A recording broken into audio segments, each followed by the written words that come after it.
저 녹색 표시가 그 역사적으로 이제 뭐 노동시간 단축 뭐 운동의 역사에서 노동시간 단축의 어떤 중요성을 이제 강조했던 이제 언어들이더라고요. 이제 회복, 치유, 돌봄, 관계, 관상, 뭐 상상력, 뭐 민주주의, 뭐 정치, 뭐 연대, 돌봄 그런 것들이 들어가 왔고, 뭐 최근 뭐 10년 전쯤에는 한 가족이라고 하는 키워드가 중요하게 이제 뭐 시간 단축, 노동 시간 뭐 개편과 관련된 주요 키워드로 이제 한국에서 이제 뭐 등장을 했었는데, 지금 우리 시대 노동 시간 단축의 언어를 뭘로 이렇게 좀 이렇게 잡아야 될지 그것도 우리의 과제가 아닌가 싶기도 합니다. 예.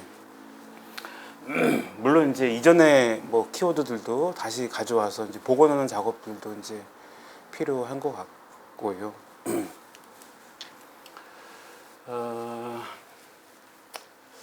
그 시간 단축을 했던 이제 사업장에 이제 여러 가지 뭐 좋은 점들이 있겠죠. 네, 있는데 뭐 이제 텍스트로 뭐 이제 뭐 켈로그 사례를 연구한 텍스트에서의 뭐 6시간제의 뭐 이론적인 경험적인 의미를 담은 책 같은 것들은 지금 우리 사회에도 유용한 것 같고, 현실적으로 그 이제 2010년대 초반에 이제 자동차 업종에서 그 주야 맞교대에서 주간 연속 2교대 밤샘 근무를 없앴던 아주 귀중한 경험이 있었습니다.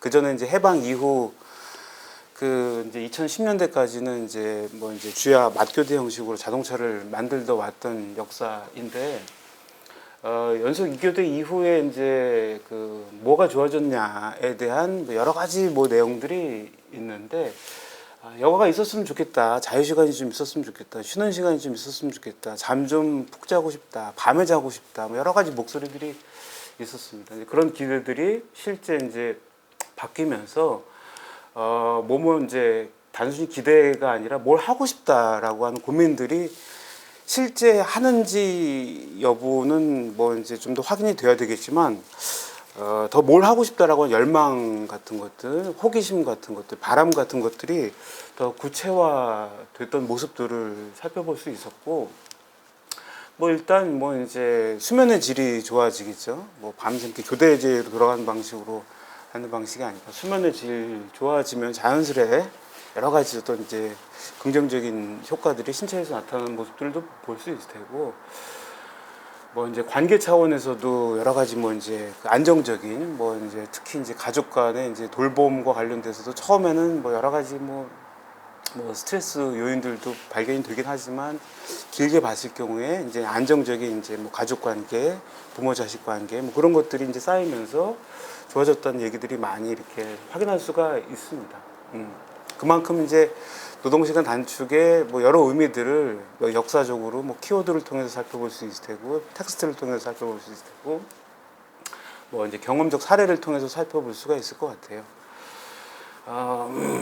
최근에 이제 뭐 그 68시간제에서 52시간제로 나름 변화가 있긴 했습니다. 나름 변화가 있긴 했었습니다. 그나마 이제 유의미한 변화라고 볼 수가 있겠지만, 그때 이제 뭐 과로 사회를 탈출하자 뭐 그런 얘기를 했었던 것 같은데, 그 효과가 사실은 이제 일부에게만 제한적이었던 것 같아요. 예, 대기업이라든가 공기업 어느 정도 효과가 보이는 것 같습니다. 물론 이제 여러 가지 꼼수들과 여러 가지 그 무료노동의 어떤 일부분들이 남아 있고 사각지대가 있지만, 그래도 68시간제 때보다는 효과가 이제 있는 것 같습니다. 대규모 이제 사업장의 경우에는 정도가 있지만, 그래도 이게 전방위적이지는 못한 상태에서 여전히 여러 가지 그 노동시간의 유연화의 그 여지들이 높게 지속적으로 계속 꼼수가 계속 자본의 어떤 요구들이 계속 알게 모르게 계속 노크를 하면서 들어오고 있는 상황이어서 52시간 상한제라고 하는 제도의 효과는 많이 이렇게 좀 확산되지 못하고 계속 굴절되는, 그러니까 무너지는 그런 상황이라고 볼 수가 있는 것 같아요. 그런 가운데 지금 69시간제 얘기가 되고 있는 상황은 더 어처구니 없고 뭔가 그 무력감을 유발하는 상황이고, 만들어왔던 그 역사, 그 제도가 이렇게 일거에 무너질 수도 있구나라고 하는 위기의식들도 이제 있는 것 같고 그렇습니다. 10년 전쯤에 이 얘기는 갑자기 넣습니다. 무력감의 어떤 느낌인 것 같아요.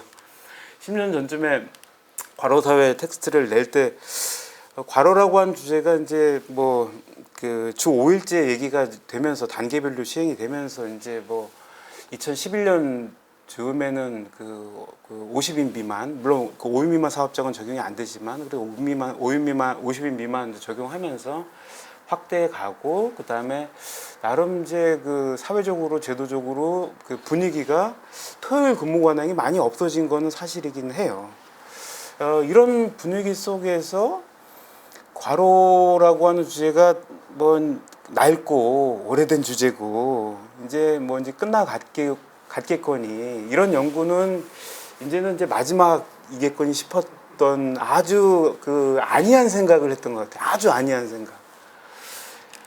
물론 이제 나름의 우여곡절 속에서 이제 뭐 변화는 있지만 여전히 그 과로의 상태는 일반적이고 굉장히 폭력적이고 일상적이고 누구에게나 예외가 없는 정도로 작동하고 있는 상황이고, 과로 사회가 우리가 탈출했다면 아마 우리의 모임도 7시 반이 아니라 5시 퇴근해서 6시 모임하고 1시간 하고 뭐 회식을 하는 여유 있는 시간을 가질 텐데, 7시 반 모임이라고 하는 그 자체가 이미 어찌됐든 이제 과로사의 반증인 것 같은데, 여기만 그런 것이 아니고 대부분의 어떤 사회 시민단체에서의 모임이 다 한참 그런 시간입니다. 앞으로 10년 뒤의 미래는 어떨까, 굉장히 이제 우울하지만 여러 가지 해야 될 것들이 많다라고 하는 어떤 책임감, 부담감, 뭐 그런 것들이 또 있는 것 같습니다.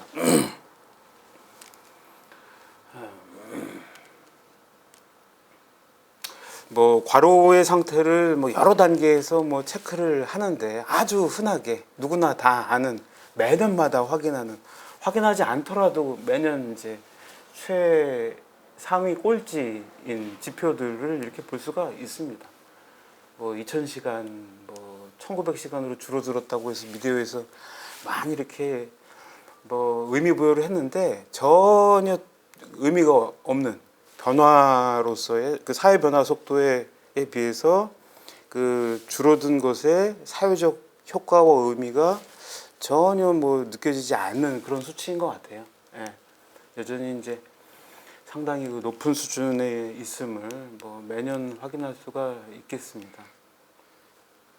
뭐 노동시간과 관련된 그 우리의 뭐 강의 시간도 장시간 노동과 연관돼서 이렇게 늦어질 수밖에 없는 것인 것처럼, 뭐 가사, 뭐 돌봄, 독서, 수면, 뭐 관계 시간, 뭐 등등등 모든 것이 과로와 이렇게 소비의 형태, 라이프 스타일, 뭐 그런 것들이 다 과로와 연결되어 있다고 저는 이제 생각하는데, 뭐 그런 것들이 이제 뭐 여러 가지 지표에서 확인할 수가 있을 텐데, 뭐 이제 뭐 행복 지수에서도 상당히 이제 낮은 순위를 보이고 있고, 뭐 이제 그 중첩적인 것이긴 하지만 뭐 만족도도 38개국 중에서 아주 그 하위를 차지하고 있습니다. 물론 이제 주거라든가 뭐 교육이라든가 뭐 이제 뭐 여러 가지 뭐 정치적 상황이라든가 뭐 여러 가지 요인들이 걸쳐져 있지만, 시간 차원도 주요한 그 영향 요인으로서 꼽아지고 있는데, 이렇게 낮은 점수의 큰 원인이지 않겠냐 또 생각해 볼 수가 있을 테고, 뭐 시간, 그 노동 시간과 자유 시간, 노동 시간과 가족 시간, 노동 시간과 취미 시간, 노동 시간과 여가 시간, 직접적으로 상관관계가 상당히 높은데, 수면 시간도 마찬가지이고, 장시간 노동 사회인 한국의 수면 시간도 뭐 상당히 낮은 상태입니다. 사회 전체적으로 이제 수면 부족 상태에 놓여 있고, 이게 이제 길게 보면 이제 수면 부족과 뭐 신체 건강, 정신 건강 연구한 논의들을 따져 보면은 그 상관성이 상당히 높다. 장시간 과로 사회는 우울증을 조장하는 사회다. 뭐 그런 느낌이 암 유발 가능성이 상당히 높은 사회다라고 추정을 할 수가 있겠고, 어떤 부분을 연구해도 그 연구가 추정한 대로 또 나오는 것 같을 정도로 상관성이 상당히 높습니다. 청소년도 마찬가지이고요. 청소년도 뭐 학습 시간, 뭐 노동자의 경우에는 뭐 노동 시간이 그 수면 시간과 그 반비례 관계임을 보여주고 있고, 그것이 극명하게 한국에서 높게 나타나고 있습니다. 뭐 전체적인 국가 통계를 통해서 볼 수 있을 테고, 이렇게 이제 이미지를 통해서도 이제 볼 수가 있을 테고, 뭐 이제 어떤 이제 프로그램에서 좀비여도 출근하는 이제 한국의 어떤 종적 특성을 이렇게 이제 비틀어서 이렇게 보여주고 있습니다. 그 다음에 이제 또 재밌는 이제 뭐 지점이라 그 표현은 이제 어려운데, 물리적으로 길게 일하는 시간은 여느 사회보다 높아요. 물리적으로. 근데 주관적으로 오래 일한다라고 하는 그 비율은 유럽 국가들보다 낮아요. 유럽은 물리적으로는 짧게 일하는데 길게 일한다라고 하는 그 주관적인 비율이 한국보다 더 높아요. 한국은 다 길게 일하니까 내가 이 정도 일하는 게 그렇게 길게 일하는 것이는 아니다라고 하는 어떤 뭐 저인지 상태, 시간 권리가 무력화된 상태, 저인지 상태, 악취를 너무 많이 맡아서 이게 악취인지도 모르는 상태.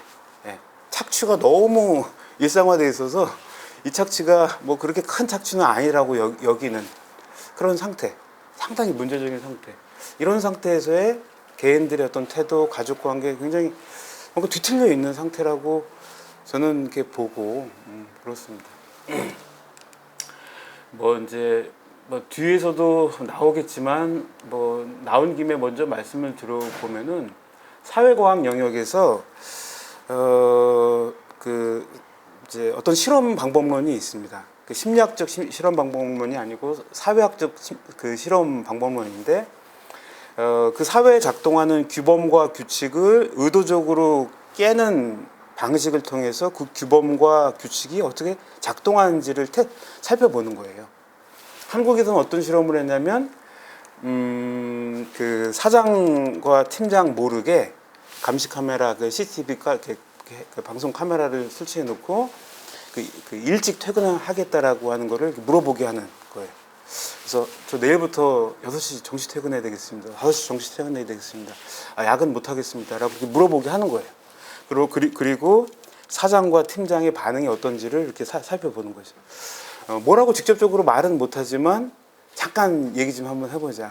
뭐 상담을 해보자 라고 하면서 뭐 나 옛날에는 말이야 어땠는데 말이야 라고 하면서 당신의 선택을 존중은 뭐 하겠지만 우리 사정 뭐 뻔히 아는데 야근 못 한다고 하면 어떻게 하냐, 너 빠지면은 그거 누가 뭐 일하냐 등등의 이제 여러 가지 그 설득 전략이 이제 들어가고, 이제 뭐 정시 퇴근을 이제 못하게 하는 그런 모습들이 이제 보여주는 풍경을 담았고, 한편에서는 뭘 담았냐면 유럽의 어느 나라에 그 한 사장이 직장인들에게 이제 뭐 다음 주에 2시간 그 매일 야근을 시키는 실험을 한 거예요. 직원들 모르게. 사장은 이제 서로 합의를 해놓고, 직원들의 반응이 열의 9은 이게 무슨 말이냐, 터무니없다, 지금 농담하는 거죠, 말도 안 된다, 욕을 퍼붓기도 하고, 그 자리에서 바로 감히 어떻게 나의 시간의 권리를 그 갑자기 급작스럽게 어떤 사전 예고도 없이 합의도 없이 끼어들어서 방해하느냐, 이거는 예의가 없는 것이 예의의 문제가 아니라 나의 권리를 심각하게 침해하는 것이다. 거부하는 반응이 열의 9인 것이고, 그만큼 일상적으로 시간의 권리가 켜켜이 쌓여온 것이고, 제도적으로 뭐 이제 법적으로 부여받은 권리를 내가 무기 삼아서 이건 안 된다라고 말할 수 있는 모습이 그렇게 담기는 것이죠. 이런 뭐 실험을 통해서 그 한국 사회의 시간 권리가 얼만큼 일상적으로 무력화되어 있는지, 다른 나라에서는 그 시간의 권리가 일상적으로 잘 탄탄하게 갖춰져 있는지를, 단순히 법제도의 문제만은 아닌 것 같고, 그 법제도가 일상적으로 얼만큼 잘 제대로 작용하는지를 테스트해보는 방법론으로서 살펴봐도 상당히 무력화되어 있다. 직장인 뭐 2, 3년 차 되면 뭐 신체적으로 피로 회복 탄력성도 떨어지고 피로 정도도 높아지고 해서 굉장히 무력해지고, 제가 담배를 피는데 어느 흡연 자리에서 공공기관이었었는데 화요일 날 어떤 뭐 일이 있어서 참여를 하게 됐는데, 얘기를 하던 와중에 외주 간호실이라고 이렇게 표현을 하더라고요. 외주하던 외주를 주는 간호실이 보건소가 있나 봐요. 그래서 외주 간호실에 가서 약을 하나 맞아야 되겠다고, 비타민 주사를 맞아야 되겠다고 그렇게 해주나 봐요. 그래서 화요일이었거든요. 근데 벌써 화요일인데 나는 목요일 날 맞아야지 라고 서로 이렇게 얘기를 하는 거예요. 벌써 화요일인데 이렇게 맞는다고. 그러니까 여러 가지 그런 뭐 단면들도 직장인의 어떤 애환과 뭐 피로감과 뭐 그런 것들이 이제 뭐 한 단면이라고 볼 수가 있을 텐데, 이제 구로 지역에 넷마블이라고 하는 한 회사에서 사망 사고가 발생을 했고, 관련돼서 뭐가 문제 있는지를 살펴보기 위해서 이제 실태 조사와 그런 것들을 하는 작업 중에 이제 이제 지하철역 입구에서 뭐 설문 및 뭐 인터뷰를 하게 된 계기 속에서, 그 상황 속에서 얻었던 표현인데, 넷마블 구로의 등대라고 하는데 들어보셨습니까? 라고 하는 질문에 넷마블 직원은 아니었었는데 네가 속으로 그랬던 것 같아요. 우리도 등대입니다라고 얘기를 하더라고요. 속으로는 어떤 느낌이, 어떤 멘트를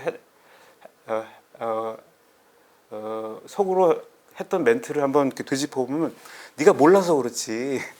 거기 게임 회사 거기만 구로의 등대가 아니라 여기 다 IT 업체에 다 등대다. 네가 몰라서 그렇지. 우리도 등대다. 우리도 등대다. 여긴 다 그렇다라는 얘기를 하는 거예요. 이만큼. 여기 이제 문제적인 상황을 이렇게 표현하는 방식이고, 이거는 자부심을 드러내는 표현이에요. 자부심. 우리는 평균이라고 하는 거예요. 그러니까 그때 당시에 인터뷰했을 때는 52시간제 전이었었는데, 수요일 빼고 월화목금 2시간씩 연장하고, 토요일을 이틀이 아니라 하루만 주말 특근한다고. 우리는 평균이에요. 길게 일하는 게 아니에요라고 얘기하는 거예요. 하루 매일 2시간 연장 근로에, 수요일 빼고 연장 근로에 주말 특근 한 번만 하는 게 그렇게 길게 일하는 게 아니다. 이걸 합하면 56시간, 59시간, 60시간까지는 가지 않지만 그것도 상당한 거거든요. 이게 높지가 않다는 거예요. 실제 이게 규모별로 따져보면 그 기업 업체는 뭐 65시간을 넘어가는 여타 제조업체에 비해서 높지가 않은 거지만, 이 56시간, 하여튼 55시간 정도의 이 시간이 적은 시간은 아닌 상태임을 자부심으로 표현해는 그나마 낫다라고 하는 표현. 저인지 상태의 또 다른 표현이고, 시간의 권리가 얼마큼 무력화됐는지의 또 다른 표현인 것 같습니다. 요건 이제 당신네 회사 한번 자랑 한번 해보세요. 요거는 이제 어떤 이제 좋은 기업이라고 평가받는 회사에 가서 이렇게 뭐 이제 어떤 것이 좋은지를 이제 살펴보는, 이제 뭐 모범 기업 뭐 그런 것들처럼 뭐 가족 친화 인증 기업, 여가 친화 인증 기업, 그런 인증제 사업이 있는데, 이게 이제 가서 이제 공기업이었었는데 인터뷰를 하는데 자랑 한번 해보세요 하는데, 저희 회사는 휴일 5일을 쓸 수 있고 주말에 붙여서 휴가를 9일씩 쓸 수 있습니다. 이게 자기가 쓰는 건 사실 5일인데 주말에 붙여서 9일을 쓸 수 있다고 자부심으로 얘기를 하는 거예요. 그게 한 4년 전, 5년 전이니까 좀 올드 버전이긴 하지만, 연차휴가 노동시간으로부터 면제된 자유시간, 자유시간의 권리에 내 마음대로 쓸 수 있는. 그렇지만 그렇지 못한 상황에서 민간 기업에 비해서 상대적으로 5일에 연속적으로 쓸 수 있는 9일. 요거면은 뭐 유럽 여행까지는 아니지만 여행을 길게 갔다 올 수 있다라고 하는 어떤 그 자기 이야기를 하는데, 요게 자부심과 프라이드로 얘기된다라고 하는 자체가 우리 사회의 어떤 그 시간의 권리가 얼마만큼 쪼들려 있는지를 보여주는 이제 반증이지 않을까 생각이 듭니다. 뭐 여러 가지 뭐 국가 통계를 통해서 뭐 이미지를 통해서 살펴볼 수가 있을 테고, 또 한편으로는 요 파워포인트 자료 중에서 상당 부분을 차지하는 게 그 언어, 말들에 대한 내용인데요. 그 말 속에 담겨 있는 뭐 이제 괄호의 의미를 좀 끄집어 내볼 수 있는 은어들이고, 이 은어에는 여러 가지 이제 작업 관행이라든가 노동자들의 태도, 감각, 뭐 이제 조직 문화, 분위기, 그런 것들이 담겨 있다고 얘기를 합니다. 뭐 많이 들어보셨을 거예요. 간호사의 태움부터 시작해서 아까 게임 노동자의 크런치 모드, 뭐 이런 것들, 이런 여러 가지 표현들이 이렇게 있습니다. 이런 표현들이. 이런 표현들을 짧게 지나가면서 보도록 하고요. 요 빨간색은 이제 괄호를 포함한 그 착취의 성격 변화를 그 동사로 한번 표현해 보면, 초기 산업자본주의와 산업자본주의의 그 대규모의 인력을 갈아 넣는 방식의 착취인 것이고,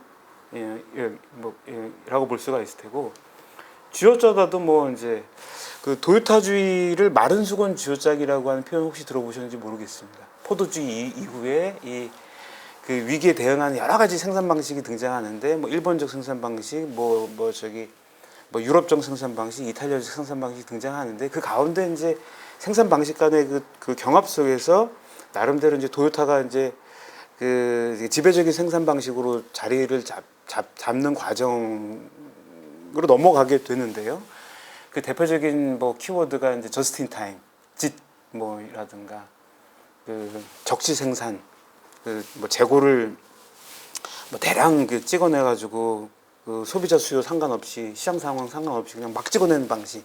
이게 위기 속에서 적시의 시장 상황을 파악해서 찍어내고 재고를 최소화하는 방식으로 자원을 조달해서 이렇게 시장 상황에 맞춰서 생산하는 방식. 이런 가운데 뭐 생산의 관점에서 보면은 뭐 지배적일 정도로 효율적이지만, 이 가운데에 노동자가 돌아가는 방식은 더 쥐어짜고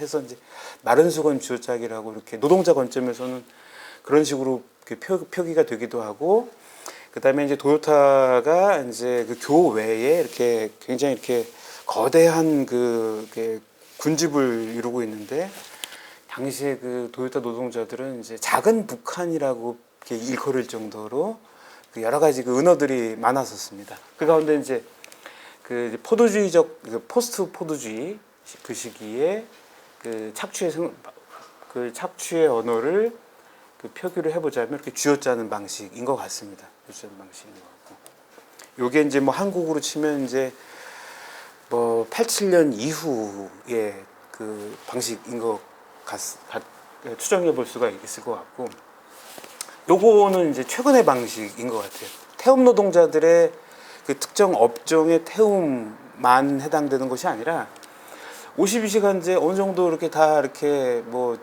지키는데, 52시간 내에서 강한 실적 요구를 통해서 정신과 영혼을 뭔가 이렇게 막 태우게 하는, 그런 이제 새로운 형태의 그 자본주의적 착취 방식을 이렇게 태우다로 표기해 갈 수가 있을 테고, 요 각각의 것들은 갈아 넣는 방식과 뭐 최근에 어떤 태우는 방식들이 결합돼서 이렇게 그 업종별로 여러 형태로 나타나는 것 같습니다.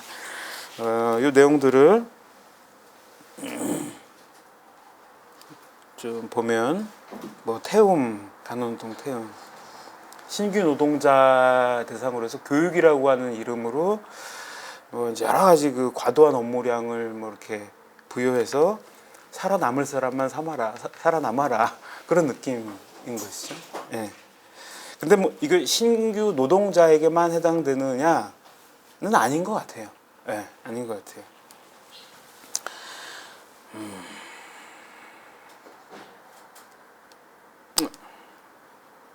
그 다음에 게임 개발에 이제 크런치 모드라고 하는 표현도 들어보셨을 것 같은데, 크런치가 이제 어떤 느낌이냐면 그 견과류를 으깨서 만든 초코바? 으깨는 게 포인트예요. 크런치. 그 다음에 운동법에서는 특정 지방을 태우는 거, 특정 지방을 강하게 해서 태우는 거. 금융과 관련돼서도 신용이 경색되는 거를 이제 크런치라고 하는데, 뭔가 막히고 태우고 쥐어짜는 듯한 느낌인 거예요. 그것들은 이제 게임 노동자들은 게임 출시 전에 뭐 짧게는 뭐 며칠, 길게는 뭐 몇 주, 몇 달에 걸쳐서 밤샘 노동이 수반되는 형태의 뭐 이렇게 몰아치기 노동을 이제 크런치 모드라고 자기식으로 표현을 하는 거예요. 예. 그래서 길게 보면 연 단위, 뭐 반기 단위, 뭐로 보면은 평균하면은 길진 않지만 특정 시기에 이게 몰리는 것이고, 이 몰릴 때 과로 집중 노동 이게 몰릴 때에 그 버티기가 쉽지가 않다. 인터뷰를 하는데 여기서 인터뷰하지 마시고 디테일 그죠? 이 출입구에서 지하철 출입구 여기서 인터뷰하지 마시고 아마 저기 구로 디지털 단지 고대 병원 가시면 거기 응급실에 닌겔 맞고 있는 사람들 더 많을 거다. 거기서 인터뷰해 보시면 좋겠다. 그런 얘기를 비꼬아서 이렇게 조소식으로 얘기하는 경우도 있었습니다.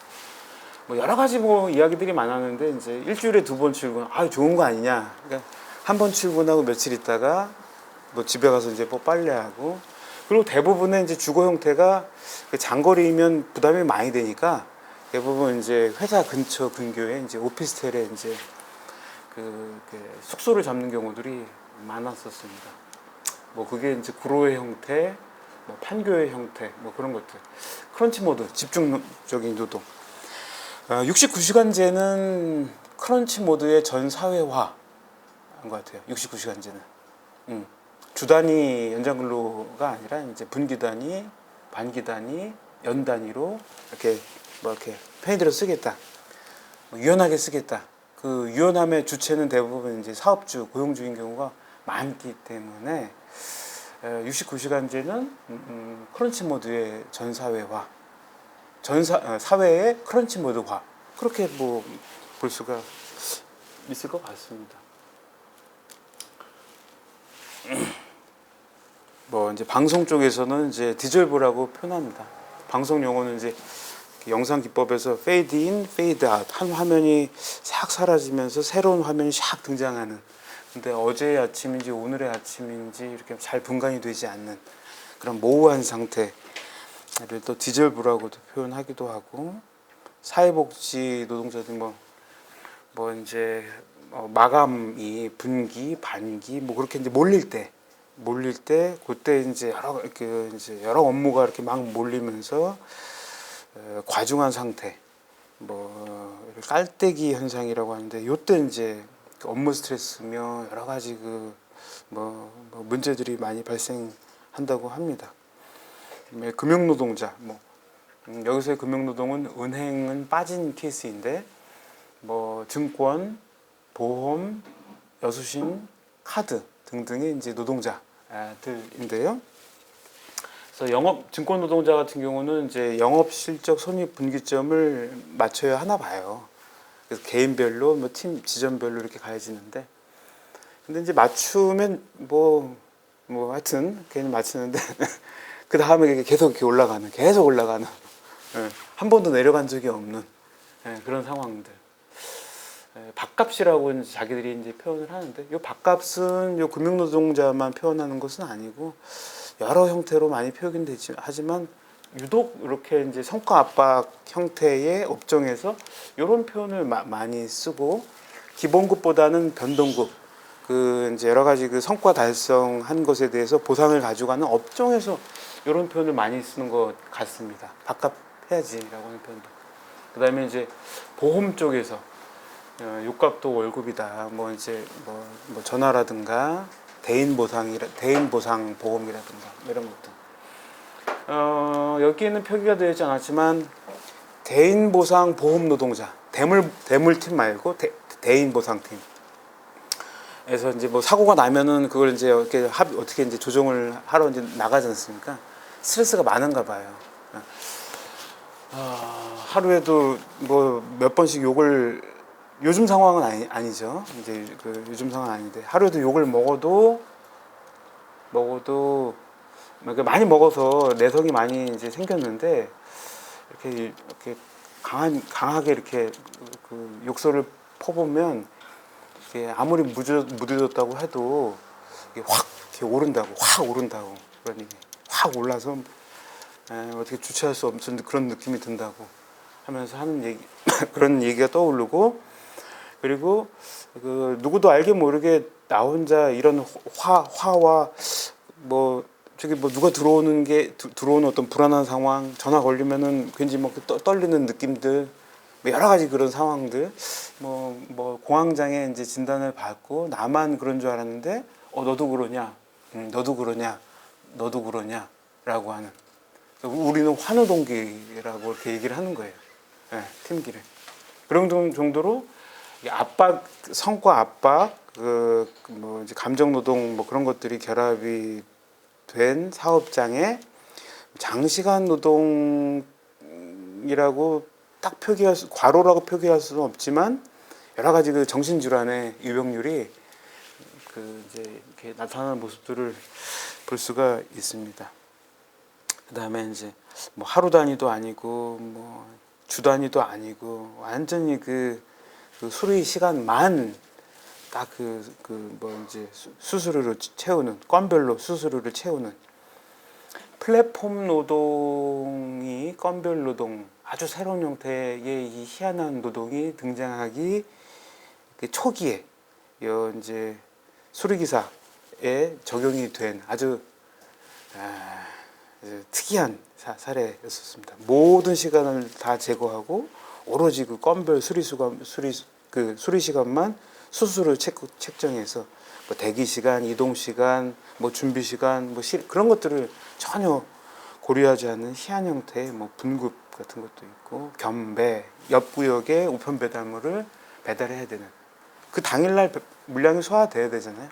대체 인력, 여유 인력이 어느 정도 있으면 누가 아프거나 뭐 문제가 있거나 뭐 휴가를 가거나 그러면 그 구역을 그러니까 여유 인력, 대체 인력보다는 여유 인력이 그걸 이제 물량을 이제 소화할 텐데 그렇지 않고 여유율이 상당히 낮은 상태인 거예요.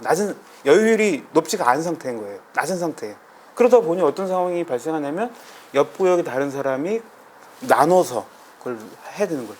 자기 구역이면 익숙하고 뭐 길거리라든가 뭐 상황이라든가 잘 조율을 하겠지만 다른 구역인 경우에는 잘 모르기도 하고, 교통 상황, 어디 요철이 있는지, 뭐가 어디에 함몰됐는지, 뭐 어디가 지름길인지 그 잘 모르잖아요. 사건 사고의 여지가 높겠고, 그 다음에 여유율이 높지가 않아서 기존에도 장시간 노동하고 있는데 옆 구역을 맡아서 하다 보니 장시간에 또 다른 시간이 덧대지면서 이제 과로가 이렇게 덧대지는 상황들 속에서 뭐 이제 돌연사, 뇌심혈관 질환에 의한 그 돌연사, 과로사가 발생을 하는 것이고, 이런 상황에 대한 이제 거부의 방식으로서 이제 과로자살 같은 것들도 발생을 하는 것이고, 사고사도 상당히 많고 그렇습니다. 야간 노동자의 경우에는 이제 주말 부부, 태그팀 커플. 우리가 주말 부부라고 얘기하면 물리적으로 멀리 떨어져 있는, 지리적으로 멀리 떨어져 있는 경우를 생각하잖아요. 누구는 원주에 있고, 누구는 서울에 있고, 누구는 대전에, 대전이면은 안 하나요? 이렇게 떨어져 있는 경우를 생각하잖아요. 야간 노동 커플에 대해서, 그러니까 이제 맞벌이 커플만 연구한 게 아니라 미국의 한 학자가 그 생활 시간 조사를 가지고 연구를 했는데 맞벌이 커플의 서로의 노동시간표가 완전히 어긋나는 케이스, 살짝 어긋나는 케이스, 여러 형태가 있겠죠. 이 커플 따져보니 3분의 1 정도가 서로 어긋나 있다. 40시간 일해도 평균하면 40시간이잖아요. 그렇지만 시간대가 서로 다르기 때문에 평균 40시간이지만 이 가구의 시간 사용은 그 주간 그 40시간 하는 커플하고는 질적으로 다를 거 아니에요. 그렇죠? 그래서 시간 양도 중요하지만 노동 시간대가 어느 시간대에 배치되는가가 상당히 중요함을 계속 설득적으로 얘기하고 있어요. 한국은 더 필요하겠죠. 어느 사회보다 24시간이 더 가속화된 한국 사회이고 잠시 코로나 때 멈췄지만 그 24시간 풀 가동을 가속화하려고 하는 유통자본의 힘이 지금 계속 노크를 하면서 목소리를 내고 있는 상황이기 때문에 여느 사회보다 24시간 사회에서 그 24시간 풀가동 사회의 그 생산 영역으로 들어가는 노동자의 비율이 더 많을 거란 말이에요. 그 가운데 살짝 어긋난 형태, 완전히 어긋난 형태가 비율이 많을 텐데 이 통계도 사실 없고 그래. 미국의 경우에는 3분의 1이라고 했는데 그 맞벌이 커플 중에 한국은 분명히 더 되겠죠. 그리고 이런 형태에서의 뭐 이제 노동 시간의 문제뿐만이 아니라 뭐 가족 관계, 뭐 가구, 뭐 일생활 균형, 뭐 등등등 여러 가지 문제들이 막 얽혀 있는. 일단 최소한 이런 것들을 포착하기 위한 실태 조사가 이제 필요할 테고 그런 것 같습니다. 예전에 그 경기도에서 24시간 어린이집을 큰 규모로 이렇게 만들었었을 때 이제 당시 이제 김문수 지사였었는데 김문수 지사가 우리 세계 최초로 국내 최초로 최대 규모의 24시간 어린이집을 만들어서 돌봄에 신경 쓰고 있다. 상당히 그 만감이 교차하는 지점인 것 같아요. 예. 아주 그 특이한 모습인 것 같습니다. 특이종인 것 같습니다. 특이한 형태인 것 같습니다. 뭐 개인 경험 사례도 얘기하고 싶지만 뭐 이제 넘어가도록 하고요. 한번 일일 교사 형식으로 그 24시간 어린이집에 들어갔는데 한번 두세 명이 있거든요. 했는데 그 서울 지역에서 24시간 어린이집이 가장 많이 분포한 관악구하고 몇몇 구가 있습니다. 그중에 이제 중랑구를 가서 그냥 무턱대고 연락해서 이제 들어갔는데 몇 명 안 되겠거니 했는데 10대 명이 넘었어요. 깜짝 놀랐어요. 10대 명이.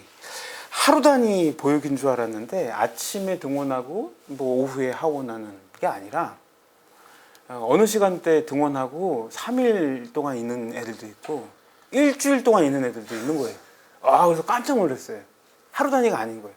그래서 원장이 들어갈 때 처음에 좀 주의할 사항에 대해서 아이들을 너무 터치하거나 뭐 껴안거나 이렇게 놀아줄 때 이렇게 신체 접촉 좀 좀 자제해 주셨으면 좋겠습니다 해가지고 그게 혹시 뭐 성적인 것과 관련된 건 줄 알았는데 그게 아니라 일일 형식으로 왔다가 가면은 자기들이 힘들다는 거예요.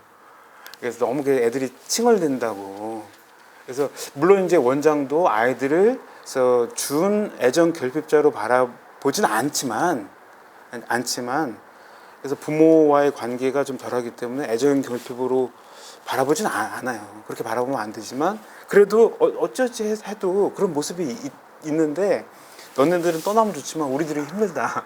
그냥 거리두기 하고 이렇게 지켜만 봐줬으면 좋겠다. 그런 얘기를 하더라고요. 어떻게 이렇게 그 10대 명이 있을 수가 있냐 그러니까 대부분 다 24시간 어린이집이 별로 없습니다. 근처에서 다른 구에서도 옵니다. 수요가 상당히 많습니다. 그래서 그게 한 3, 4년 전의 경험인데 상당히 충격적이었다. 또 면밀하게 뭐 인류학적 관점을 가진 이제 사람들이 좀 들어가서 이렇게 볼만한 지점인 것 같기도 하고 인천은 또 어떤 모습일지도 궁금하기도 하고 그렇습니다. 그 다음에 59조 특례 업종 형태 이렇게 많이 이제 특례 업종이 이제 줄었지만 아직까지 이제 남아 있지 않습니까? 5개 업종이. 예. 그들은 좀 더 이제 완전 철폐되는 방향으로 가야 되지 않을까 뭐 생각이 들고요.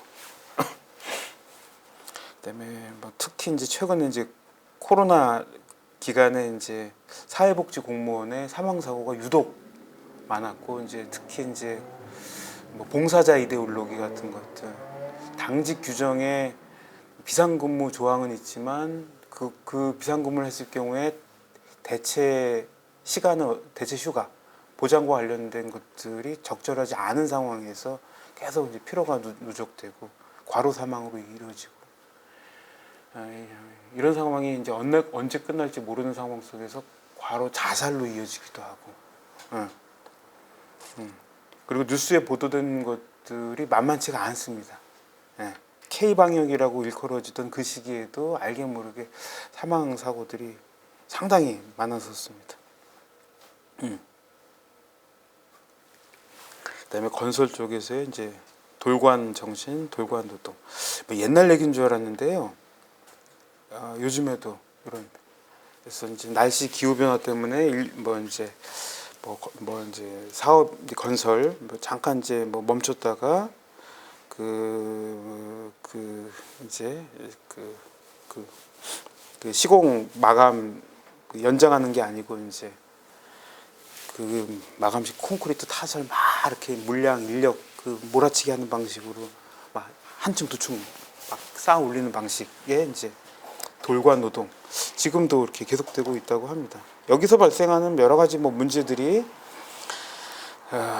사건 사고로 이제 계속 드러났었고요. 그다음에 농어촌 이주 노동자도 다 아시겠지만 여러 가지 그 사각지대에 놓여 있지 않습니까? 이제 4년 몇 개월이죠? 4년 10개월? 4년 10개월 하여튼 4년 그 이후에 이제 귀국할 때 이제 인터뷰를 이제 하는데 어떻게 지내셨습니까? 우리요? 소돼지 딸기랑만 지냈습니다. 여러 멘트들이 있었겠죠. 그 가운데 우리는 소돼지 딸기랑만 지내고 있다. 지내다 간다. 사회적 관계, 문화적인 여러 가지 한국적인 거 잘 모르겠다. 특히 이제 공장보다는 이제 농어촌 지역에서 이런 경향들이 상당히 높게 나타나고 얼마 전에 그 태국 노동자 10년 동안 이제 거의 물리적으로 사회적으로 해서 격리 상태에 놓여 있던 한 노동자의 또 사망 사고 또 이렇게 외화됐듯이 이런 상황들 이런 문제들 이동 금지 문제들 주거 금지 문제들 속행시 사망 사고 있을 때 당시 경기도지사 이재명 지사가 전수조사하겠다. 의미 있는 발언이었다고 생각을 해요. 전수조사하겠다. 그 이후에 어떤 변화가 있을까 상당히 궁금했어요. 후속 보도라든가 실태 조사가 안 나오니까. 근데 이제 아름아름 알아보면 실태 조사도 있었던 것 같은데 개선 조치는 없었다. 그 사건이 이번에 태국 노동자의 사망 사고에서도 고스란히 합한 주거시설, 비주거시설 모습 그대로 드러났지 않습니까? 물론 이제 그 사례가 실태 조사가 없었다라고 하는 걸 부정하는 건 증명하는 건 아니지만 여전히 발언만 있고 선언만 있고 약속만 있고 협약만 있고 개선 조치는 전혀 없었던 것 같습니다. 이런 것들 카톡 과목 많이 들어보셨을 것 같아요. 카톡 과목. 근데 여기서 하나만 더 언급할 것은 다 아는 내용이긴 하지만 프랑스의 경우에는 이제 연결되지 않을 권리가 퇴근 이후에 SNS 업무 지시 받아보셨습니까? 40%에서 50% 넘어갈 때 이거 문제다. 이게 말이 되냐? 어떻게 감히 퇴근 이후에 업무 지시를 하냐? 이거는 안 된다. 잘라야 된다. 해서 국가적인 차원에서 법 제도화하는 게 연계되지 않는 권리예요. 40에서 50 넘어가 60 될 때. 한국은 지금 뭐 80, 90 그 정도. 그 대선 때 이제 뭐 돌발 노동 금지, 뭐 SNS 노동 금지 그래서 공약으로 내세웠죠. 그렇지만 다 유야무야된 상태고 몇몇 지자체에서 뭐 조례로 몇몇 업종에서 그 모범 협약으로 하고 있지만 이게 뭐 강제하고 있는 상황이 아니어서 여전히 이제 문제적인 상황인 거죠.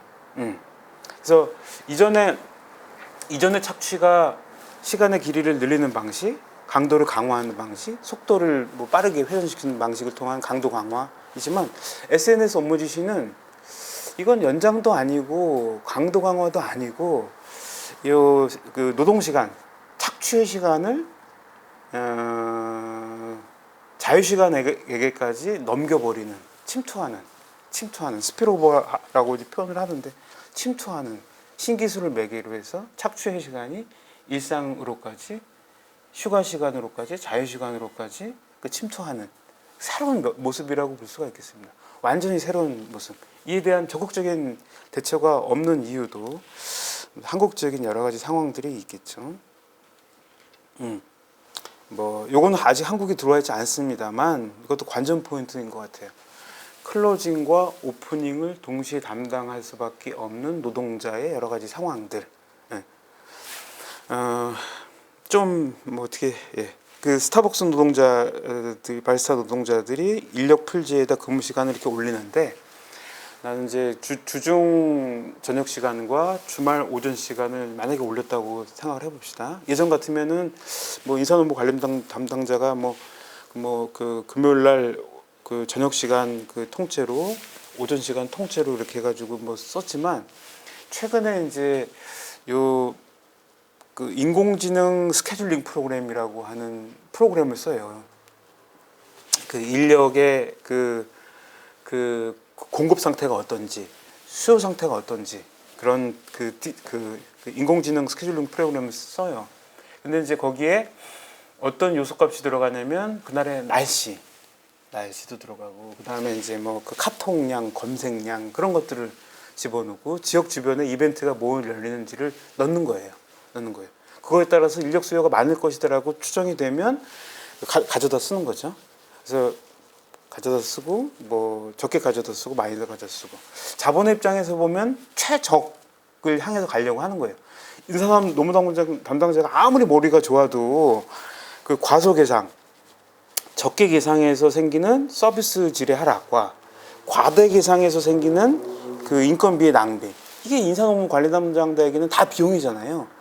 근데 그거를 이제 그 인공지능 스케줄링 프로그램이 이걸 더 최적으로 맞추는 거예요. 한계 비용을 다 0으로 맞추는 거예요. 물론 0이 되지는 않겠지만 더 가깝게 가는 거긴 하는 거죠. 이것이 노동자에게 직접적으로 이런 상황을 미치는 거예요. 그 인공지능 스케줄링 프로그램은 금요일 날 오후 통째로 가져다 쓰는 것이 아니라 문 닫을 때 1시간, 토요일 날 아침 문 열 때 1시간만 가져다 쓰는 거예요. 그럼 내가 거부하면 되지 않겠냐? 거부하면 일감이 그 다음날 안 오는데 거부할 수 있는 권리가 없는 거고 페널티가 주어지니까 그냥 쓰는 거죠. 여러 형태 뭐 통보도 뭐 2-3시간 전에 사례도 있고 뭐 하루 이틀 전에 사례도 있기도 하고 큰 이벤트가 있을 경우에는 뭐 며칠 전에 뭐 있기도 하겠지만 뭐 가변적인 상황에서는 뭐 2-3시간 전 상황도 있기도 하다고 합니다. 그런 상황에서 1시간만 쓰고 왔는데 가자니 뭐 하니까 이제 뭐 이렇게 사업장에서 잠을 취하는 경우도 있다고 얘기를 합니다. 이게 이제 서구의 사례예요. 대량살상 수학무기라고 하는 그 책에 한 사례로 나와 있는데 한국에도 뭐 어떤 형태로든지 어떤 상황 속에서 뭐 들어오지 않을까 관전 포인트로 삼을 만한 지점이라고 볼 수가 있습니다. 플랫폼 노동자들 전투콜, 똥콜, 꿀콜 많이 들어보셨을 것 같아요. 재밌는 거는 이제 이게 이제 일반적인 건지 부분적인 건지 좀 더 확인을 해봐야 되는데 인공지능 배차와 관련돼서 거부권이 없는 상태에서 그래서 배차를 받다 보니 사당에서 시작해서 오이도에 끝났다. 보통 그 사당 뭐 서울 남부 지역에서만 이렇게 플랫폼 배달을 하던 게 익숙했던 플랫폼 노동자라고 한다면 길 구석구석 잘 알아서 이렇게 빠르게 할 텐데 인공지능 배차 이후에 거부권이 없다 보니 그 사당에서 시작해서 오이도에서 끝났다. 종로에서 시작해서 일산에서 끝났다. 막 서울을 한 바퀴를 뺑뺑 뭐 돌았다. 그거를 이제 오픈 채팅방에 이제 자기가 그 GPS 맵 그 돈 거를 이렇게 막 올리기도 하는 거예요. 유배 간다, 유배 갔다 왔다, 뭐 그런 식으로 표현을 쓰는 거예요. 그 노동 과정상에서의 뭐 플랫폼 노동자의 자율성, 통제권 그런 것들이 다 이제 인공지능 이라고 하는 그 근사하게 포장된 거기로 다 넘어가 버린 상태인 거죠. 그런 거죠. 뭐 별점의 문제, 뭐 많이 뭐 감시 통제의 문제, 이거는 뭐 많이 얘기됐을 것이라고 봅니다. 보고 있지 않더라도 볼 수 있는 감시. 파놉티콘의 표현이 옵티콘, 눈으로 관찰하는 거잖아요. 판이 넓게 보는 거잖아요. 자본의 감시의 꿈의 목표는 더 넓게, 더 눈으로 직접적으로 관찰해서 품행을 통제하는 거지 않습니까? 그래서 지금의 감시 통제는 보고 있지 않더라도 얘가 어떻게 움직이는지를 다 GPS로 파악하. 빨리 움직이면 빨갛게 표시되고 늦게 움직이면 녹색으로 표시되고 우리 운동맵에서 다 표시가 되잖아요. 저도 이제 뭐 개인적으로 지도에도 나와 있지 않은 논밭 이렇게 뛰어다니면서 어떻게 표시하는지를 이렇게 표현하는데 잠시 쉬면서 담배 피웠던 그 자리에 녹색으로 표시된 게 다 표기가 되지 않습니까? 표기가 될 정도로 지금은 고도화가 다 되어 있는데 이런 사회에 보고 있지 않더라도 미리 다 보는 그런 감시 사회. 그래서 감시가 더 디지털화, 고도화, 더 첨단화 된 그런 사회. 그것이 이제 플랫폼 노동에서 실제 구현되고 있고 소비자도 그런 면모들을 볼 수가 있고 이게 작업장 노동 과정에 안 들어가 있느냐? 전혀 그렇지 않아요. 다 그런 것들이 가능한 기술적 조건은 이미 값싼 형태로 다 갖춰져 있다. 값비싼 게 아니다. 갖춰져 있다. 갖춰져 있다. 다 보고 있다. 라고 파악할 수가 있을 테고 가전 판매, 서서 하는 경우 입구 대기, 뭐 코너 투어 여러 가지 은어들이 있습니다. 서서 하는 일 때문에 이제 여기 하지정맥류에 대한 애로사항들이 상당히 많이 보고됐고 코너 투어는 이제 그 손님들이 이렇게 오는 것에 맞춰서 이렇게 그래서 상품을 설명하는 그것들은 이제 오전 회의, 오후 회의 때 이렇게 시연을 해보기도 한다고 해요. 여기까지 문제가 아닌데 여기서 어떤 문제가 생기냐면 너 나와? 너 나와. 그래서 하는 거예요. 근데 그냥 무작위로 찍었다고 얘기해요. 잘하는 사람 A, 역시. 그래서 성과가 가장 낮은 사람. 이렇게 구체적으로 욕은 안 하겠죠. 뭐 여러 가지 문제가 생길 수 있으니까. 근데 혀를 끌끌 찬다든가. 이게 최선이야라고 얘기하는 그 멘트 속에 여러 가지 모멸감 같은 것들이 이제 가로지르는. 그러면서 이제 성과 낮은 것, 저성과와 인간적인 모멸감 같은 것들이 뭐 뒤엉키는. 너 잘 되려고 하는 거야, 인마라고 하지만 너 그런 것들 자체가 이제 막 그 괴롭힘 형태로 반복적으로 다가오는 경우 여러 가지 문제들이 생긴다고 합니다. 인터뷰하는데 카톡방이 엄청나게 많더라고요. 무슨 정수기 카톡방, 무슨 뭐 피아노 카톡방, 노트북 카톡방, 무슨 카톡방 만들어 놓고 그 판매하면 나가는 거예요. 예. 아직 판매 못 하고 있으면 그 방에 남아 있는 거예요. 또 보네. 안녕, 반가워. 아직까지 여기 있어? 욕을 하는 건 아니에요. 하는 거. 친근하게 너 그래 뭐 오래 남아 있네. 여기가 좋은가 봐. 이렇게 남기는 거죠. 그건 이제 다 아는 거죠, 그렇죠? 여러 가지 문제적인 발언을 하게 되면 오해 소지가 있으니까 반가워, 뭐 반가 또 보내, 뭐 하면서 너도 반가 계속 하는 거예요. 근데 이거는 얼마나 이제 여러 가지 방식, 새로운 형태의 이제 괴롭힘인 거죠. 사이버 불링이라고 할 수가 있을까요?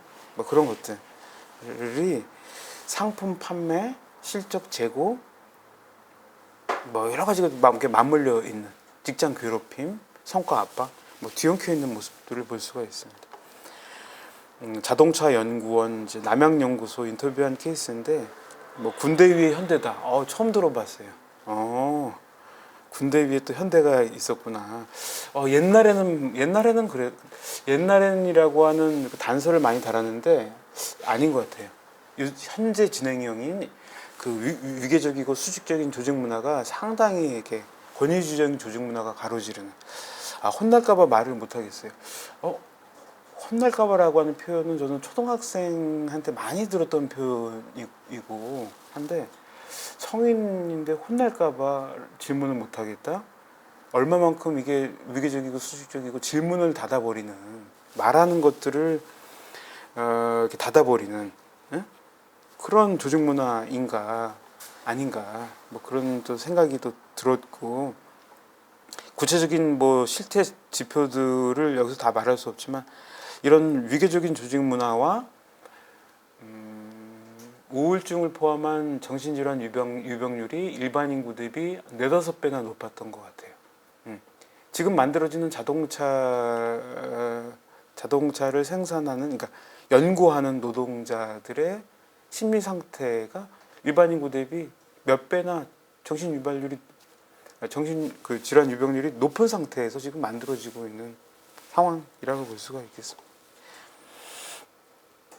자, 좀 은어가 이렇게 쭉 길었는데요. 뭐 여러 가지 몇 개의 아직 들어오지 않은 은어라든가 몇 개의 사례만 빼면 다 그 과로사와 과로 자살이 발생한 사업장이에요. 다. 한두 케이스도 있지만 두세 개 케이스 포함해서 반복적으로 발생한 사업장의 사례예요.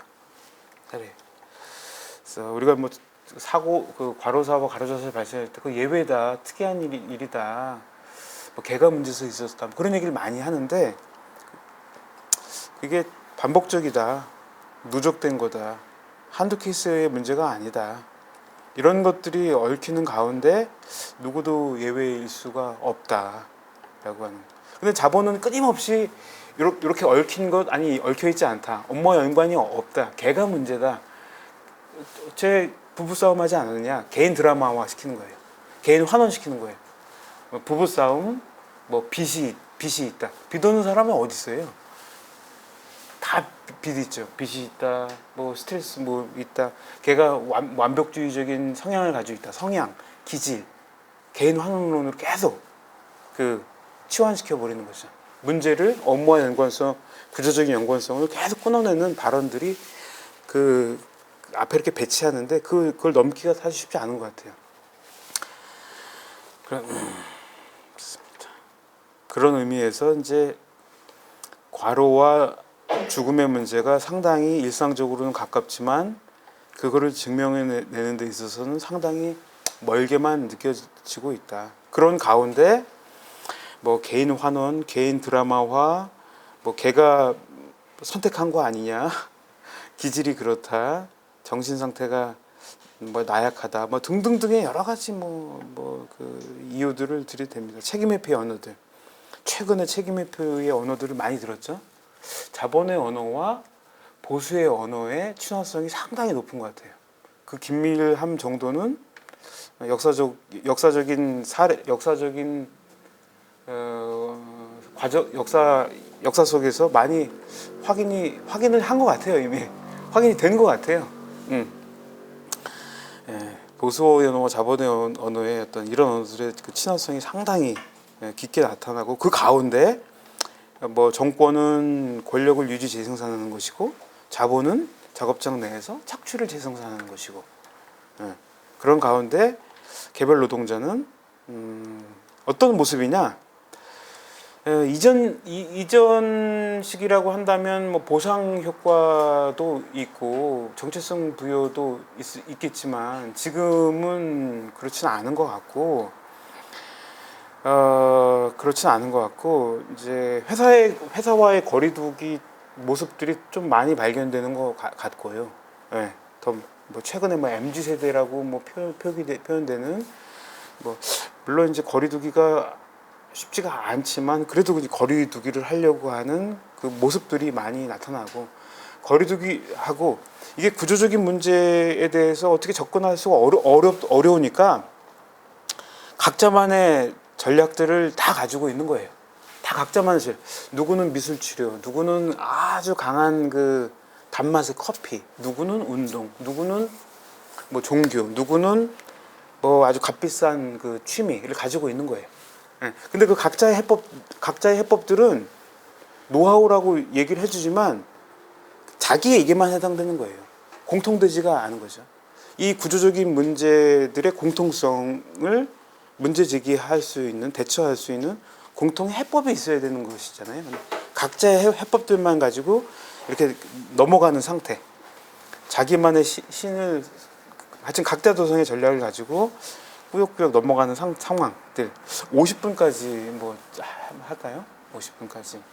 그래서 뭐 이런 은어들을 쭉 살펴봤습니다. 뭐 그런 가운데 뭐 이제 여러 가지 뭐 일상생활의 그 효과들, 영향들, 뭐 미치는 영향들 여러 가지가 있겠죠. 뭐 신체 질환, 정신 질환, 뭐 다 뭐 이렇게, 그다음에 자유 시간, 뭐 여러 형태의 관계 시간, 뭐 가족 포함해서, 뭐 운동 포함해서, 참여 포함해서 이런 것들 포함해서 뭐 격차 상당히 큰 것이고, 뭐 이런 것들, 소원이 칼퇴인 사회. 이거는 소원의 최대치가 너무 낮은 것 같아요. 예. 우리의 소원 첫 번째도 칼퇴해요, 두 번째도 칼퇴해요, 세 번째 소원도 칼퇴해요. 이거는 그 꿈과 희망의 최대치가 너무 쪼그라든 상태인 것 같아요. 너무 쪼그라든 상태인 것 같아요. 아까도 얘기했듯이 이제 시간에 걸리고 무릎과 날도 하고 싶다, 그렇죠? 이런 표현들 많이 쓰는 거하고. 그 여가 차원에서 우리 한국 사회의 맛집 소비의 비율이 높은 것, 외식 소비의 비율이 높은 이유와 과로는 긴밀하게 연결되어 있다. 장시간 노동 사회일수록 남는 시간이 적어요. 남는 시간 적어도 이 남는 시간에서 사람들마다 각자 만족도 높고 의미 있는 시간을 보내고 싶은 욕구들이 있을 거 아니에요. 그걸 보내는 방식이 그 굉장히 상품 집약적인, 시간을 더 쪼개고 효율화하는 방식, 상품을 더 채워넣는 방식, 음식을 만들어 먹는 행위. 이거는 이 과로 사회, 가처분 시간이 적은 사회에서는 굉장히 비합리적인 행동 방식인 거예요. 맛있는 걸 먹고 싶어. 아무리 맛있는 뭐 오징어 순대를 뭐 포털에서 잘 따라해도 실패할 확률이 너무 높잖아요. 냄새나고 터지고 실패할 확률이 높잖아요. 리스크가 커요. 합리적인 선택은 맛있는 맛집에 그 오징어 순대를 파는 음식을 배달시켜 먹는 게 빠른 거예요. 그게 시간 단위당 만족도를 높이는 소비 방식인 거예요. 아주 기이한 형태예요, 이게. 여유로운 산책, 그 비율이 낮을 수밖에 없어요, 한국은. 그래서 여가 행동 중에서 그 산책 항목이 한국은 뭐 많이들 한다고 하지만 높지가 않아요. 낮아요. 더 많아야 돼요. 네, 많아야 돼요. 시간을 집약하는 사회에서 여유롭게 거닌다?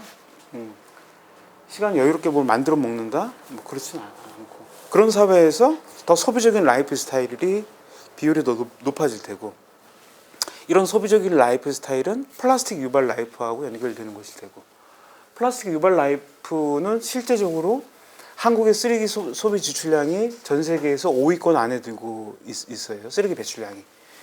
물론 과로와 소비 라이프 스타일과 쓰레기 배출량과 여기 이제 탄소 발자국이 높은 것과 지구적 관점에서의 뭐 기후 위기와 다 연결이 되는 거죠. 연결이 되는 것 같아요. 뭐 이런 가설로 한국이 딱 적합한 것 같은데, 장시간 노동 사회 몇몇 국가들을 살펴보니까 꼭 쓰레기 배출량이 높지도 않은 국가들이 있더라고요. 그래가지고 가설을 좀 수정해야 되겠다 지금 생각이 들긴 한데, 왜 쓰레기 배출량이 이 나라는 장시간 노동 구간인데 높지 않지? 다른 요인이 뭔지를 좀 살펴봐야 될 것 같아요. 예. 하여튼 이제 한국만 한정해 본다면 이런 문제들 하고 다 뭐 얘기가 됐고, 더 넓게 보면은 아주 저 밑에 깔려 있는 이런 감정들, 이 감정선들을 좀 넓게 배치하는 작업들이 좀 필요한 것 같아요. 법으로 제도한다. 한국 사회에서의 그 모든 부분에 있어서의 신뢰 정도가 높지가 않잖아요. 정치에 대한 신뢰도 높지 않고, 정치인도 마찬가지고 국가에 대한 신뢰도도 그렇고 제도에 대한 신뢰도도 높지가 않아요. 한국이 타자에 대한 신뢰도가 높은 게 혈연, 향후회, 뭐 지역의 뭐 이웃보다는 그 혈연 중심의 그런데 그 신뢰도 점수가 상당히 여느 사회에 비해서는 높게 나타나요. 나머지는 싸그리 다 낮아요. 신뢰도 높지 않아요. 그런 사회에서 제도에 대한 신뢰가 높지 않아요. 감정 괴롭힘, 직장 괴롭힘법이라고 하는 제도를 무기 삼아서 이 괴롭힘에 대응해서 내가 문제 삼겠다. 아예 내가 한번 그 괴롭힘 당사자를 아작 내버리겠다. 믿질 않아요. 믿지 않아요. 감정노동자 보호법 믿질 않아요. 제도가 있지만 그 제도와 현실이 잘 맞아떨어지게 잘 작동하는지 작용에 있어서는 그 간극이 커요. 한국이 뭐 좋은 사회, 행복한 사회 여러 가지 기준이 있겠지만 제도적인 차원에서 보면 제도와 현실의 문제 상황을 제도가 잘 이렇게 해서 잘 작동하게 하는 사회, 작동의 관점에서 간극이 좁은 사회, 그래도 뭐 좋은 사회였죠. 현실 변화 속도가 빠른데 비해서 제도가 좀 빨리 캐치하는 사회. 물론 이제 현실보다 제도가 빠른 사회는 없죠. 플랫폼 노동자 막 많은데 아직 플랫폼 노동자 보호법 없잖아요. 10년이 지금 지나가는데 여기 가만히 있는 상황이에요.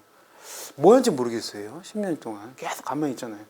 이 가운데 발생한 여러 가지 문제들, 이주노동자 계속 뭐 많이 유입되고 하여튼 역사가 긴데 30년이 넘었는데 계속 지금 30년째 여기지 않습니까?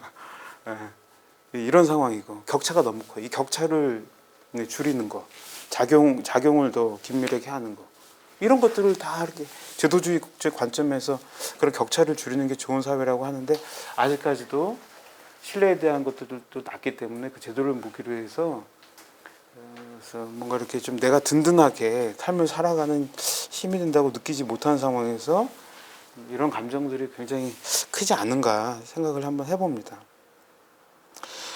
자, 이제 이후의 내용은 이제 이제 뭐 일면적 분석, 횡단적 분석이고 다음부터는 이제 종단적 분석, 역사적인 분석에 해당하는 내용인데요. 요거를 지금 뭐 할 수는 없을 텐데 뭐 역사적인 관점에서 뭐 여러 문제들이 이제 겹치는 가운데 뭐 새롭게 이제 문제들이 부각당한 가운데 지금 상황적으로 이제 이런 것들이 겹치면서 이런 여기 오래된 문제들 최근이라고 하지만 또 이런 새로운 문제들이 뒤죽박죽 섞여서 아주 그 골치 아픈 상황들, 과로의 관점에서도 뭐 이런 뭐 얘기를 해볼 수가 있겠습니다. 자, 이런 내용들을 좀 넘어가도록 일단 하고요. 마지막으로 원인과 관련된 내용도 뭐 또 다른 차원으로서 이제 뭐 얘기가 돼야 되겠지만 뭐 인력 차원에서 기업의 저비용 전략과 인력 충원 문제 맞아 떨어지는 거고, 이데올로기적인 차원에서 근면신화, 이게 근면신화가 잘 작동하진 않아요. 동의를 끌어내는 데 있어서는 잘 작동하지 않아요. 근데 누구를 배제하는 데 있어서는 작동해요. 네. 우리 열심히 일해봅시다. 그걸 동의 효과가 없어요. 그렇지만 정시 퇴근하고 칼퇴근, 정시 퇴근하는 상대방 그 사람에 대해서 뭐 이렇게 약간 비꼬는 방식으로 배제 효과로서 기이하게 작동을 하는 거고, 이것 이외에 이제 여러 가지 이제 이데올로기적인 뭐 이제 차원들이 있겠죠. 그렇지만 이제 근면신화, 임금 차원에서 뭐 그렇습니다. 임금 차원에서 뭐 성과 차원에서 규제 차원에서 뭐 소비 차원에서 여러 원인들을 짚을 수가 있을 텐데요. 이 원인들도 뭐 중간중간 부분 언급이 되는데 이것도 이렇게 넘어가도록 일단 하고요. 마지막으로 뭐 대안과 관련돼서